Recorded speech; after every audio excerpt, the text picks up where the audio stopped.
I was 17 years old, standing on my parents' porch with everything I owned in one duffel bag.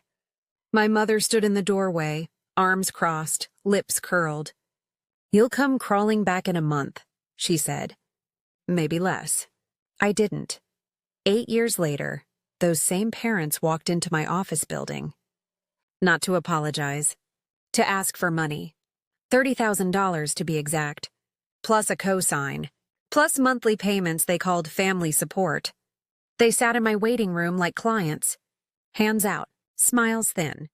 Did they really think I'd forget? I had 8 years of proof in a filing cabinet. Every receipt. Every statement. Every lie they told themselves about who raised me. Stick around. You'll want to see what I pulled out of that folder. And drop a comment.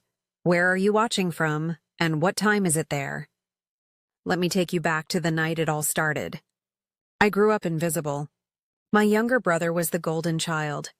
College fund. New laptop every year. His bedroom got repainted twice. I slept in the same twin bed with the same chipped dresser from age 6 to 17. I'm not asking for sympathy. I'm giving you context. When I turned 14, I got a job. Under the table at a cafe 2 blocks from school. Minimum wage. Cash tips in a jar. I saved everything. I bought my own clothes. My own phone. My own groceries when I didn't want to eat what they made. I kept every pay stub in a shoebox. Every bank statement in a folder. I didn't know why yet. It just felt important. By 16, I was working retail part-time and doing the cafe on weekends. My parents didn't care. As long as I was quiet, I was fine. But when I missed their Sunday dinner twice because of shifts, my father pulled me aside. "My house, my rules," he said. "You live under my roof. You show up when I say." I told him I needed the work. I was saving. For what? My mother asked. "You think you're going somewhere?" The next fight was over curfew. I came home at 11. They wanted 10. My father gave me an ultimatum. "You want to act like an adult? You can find your own place, or you obey like a child." I chose the door. My mother laughed. "You'll come crawling back in a month." I didn't call them, not once. And that drove her insane. Fast forward 8 years. I'm 25. I run a boutique accounting firm with 12 employees. Small but steady, profitable. I built it from that cafe job, from learning ledgers on my mentor's back office desk. From every night I chose spreadsheets over sleep. One Tuesday afternoon, my receptionist buzzes me. Your parents are here?" I hadn't spoken to them in 8 years. I walked out to the lobby. My mother stood up first, smiling like we'd just seen each other last week. "Look at you," she said. "You've done so well. We always knew you would." My father nodded. Didn't hug me, just gestured to my office. "Can we talk inside?" I let them in. I don't know why. Curiosity, maybe. They didn't apologize. They didn't ask how I was. My mother opened her purse and pulled out a piece of paper. Handwritten. Folded in thirds. She slid it across my desk. It was a list. $30,000 for my brother's graduate tuition. A cosign on their mortgage refinance. Monthly payments. $500. Family support, they called it. "We raised you," my mother said, voice sweet as poison. "You owe us." I stared at the list. I felt 17 again, small, but I didn't show it. "I need time to think," I said. My father frowned. "Don't take too long." My mother's smile didn't move. "Family takes care of family. Don't make us ask twice." They left. I photographed the list. Then I opened my laptop. I made one call that night. To someone they'd forgotten existed. I didn't answer their request in 48 hours. So they escalated. My mother started calling the firm's main line. 3 times a day? She told my receptionist. "I'm worried about our daughter. She's having a breakdown. We just want to help." My father went further. He found 3 of my clients on LinkedIn. He emailed them. The subject line? Concerns about my name's stability. The body was vague. Just enough to plant doubt. Family troubles. Erratic behavior. We're trying to get her help. One client forwarded it to me with a gentle question. Hey, is everything okay? Another paused a contract. Pending clarification. I sat in my office that night, door locked, lights off. For the first time in 8 years, I felt 17 again. Standing on that porch, duffel bag in hand, powerless. Maybe they were strong enough to destroy what I'd built. My business partner knocked. She didn't wait for an answer. You've got records, she said. Use them. I opened the filing cabinet. I'd kept more than pay stubs. I started building a timeline. First document, my emancipation petition. I filed it 2 weeks after they kicked me out. The county clerk stamped it. My parents never contested it. They didn't need to. I was already gone. Second document, bank statements.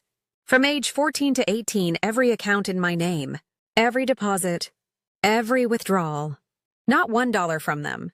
Not one. Third document, a notarized letter from my old boss. The cafe owner who let me crash on his couch and taught me accounting.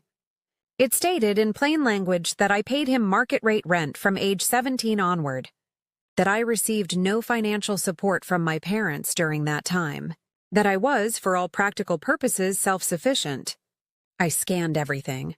I attached it to an email. The subject line, your request. The body was one sentence. I don't owe you a dime, legally or morally. I hit send. I thought that would end it. I was wrong. My mother's reply came in the form of a Facebook post, public, tagged with my full name. Heartbroken. Our daughter has turned her back on us in our time of need. We gave her everything. Now she won't even return our calls. Please pray for our family.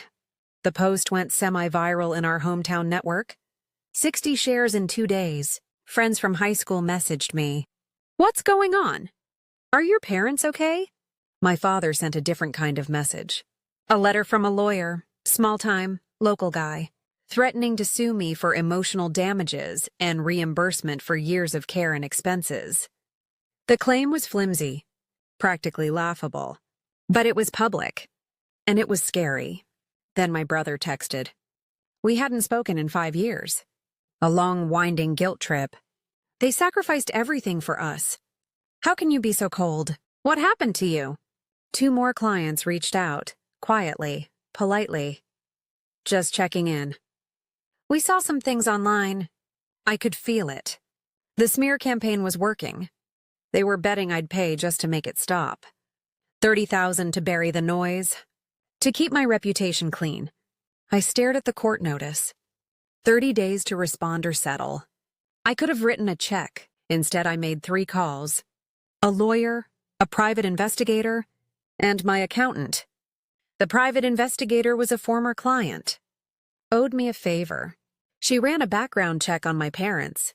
What she found was a financial house of cards. They'd refinanced their home twice in 8 years. Both times cash-out refis. They had 3 credit cards in my brother's name. He knew he'd co-signed. Total unsecured debt, $50,327. 2 liens, one from a medical bill, one from a home equity line they'd stopped paying. They weren't struggling. They were drowning. My accountant pulled my tax records next, going back 10 years. My parents had never claimed me as a dependent after I turned 16. Not once, because they couldn't. I wasn't living with them. They weren't supporting me. The "we raised you" story was a legal fiction. I read the PI's report twice. Then I read it again. They didn't want a daughter. They wanted a bailout. Now I knew exactly why they came back. And I knew what I had to do. My lawyer set up a pre-litigation conference call. It's a formal step before court. Both sides. One mediator. My parents' lawyer was there. So was mine. My father spoke first. His voice shook. We're going to lose the house, he said. We have 90 days. Silence. My mother jumped in. Still trying to spin it. After everything we gave you, you'd let us go homeless. I didn't raise my voice. You gave me a door, I said. I gave myself everything else. My lawyer asked a direct question. How much do you need to cure the foreclosure? My father hesitated, then answered, $28,450. I looked at my notes, at the list they'd handed me in my office. $30,000 for my brother's tuition. Their words. It was never about him. It was about the house. The cosign? To shift their debt onto my credit. The monthly $500? To keep them afloat while they bled me dry. My lawyer asked if I wanted to settle. I said no. I have a counteroffer, I told them. You'll hear it in writing. I hung up. Now I knew exactly what to do. I met with my lawyer in person the next morning. I gave her 3 instructions. 1. Draft a cease and desist. Stop all contact with my clients, my staff, and my public profiles. 2. Draft a settlement offer. Here were the terms. I pay nothing. $0. They retract every public statement. Facebook emails all of it. They issue a written apology to each of my clients they contacted. They sign a no-contact agreement. Accept verified emergencies through a third party. In exchange, I won't countersue for defamation. I won't file a bar complaint against their attorney for filing a baseless threat. Offer expires in 72 hours. 3.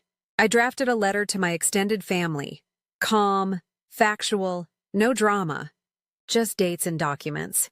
I attached the emancipation petition, the bank records, the tax transcripts, the timeline, subject line, setting the record straight. My lawyer sent the settlement offer via certified mail and email. I sent the family letter from my personal account. Then I waited. 72 hours. I didn't sleep much, but I didn't doubt either. I hit send, and I waited. Hour 1, nothing. Hour 24, their lawyer called mine. This is excessive. My lawyer replied, it's fair. And the clock is running. Hour 48, my mother texted me directly. I didn't open it. Hour 71, 42 minutes, an email. Subject line, agreement signed final, PDF. They signed. Every term. Every clause. My lawyer called. It's done. They caved. An hour later, my mother edited her Facebook post.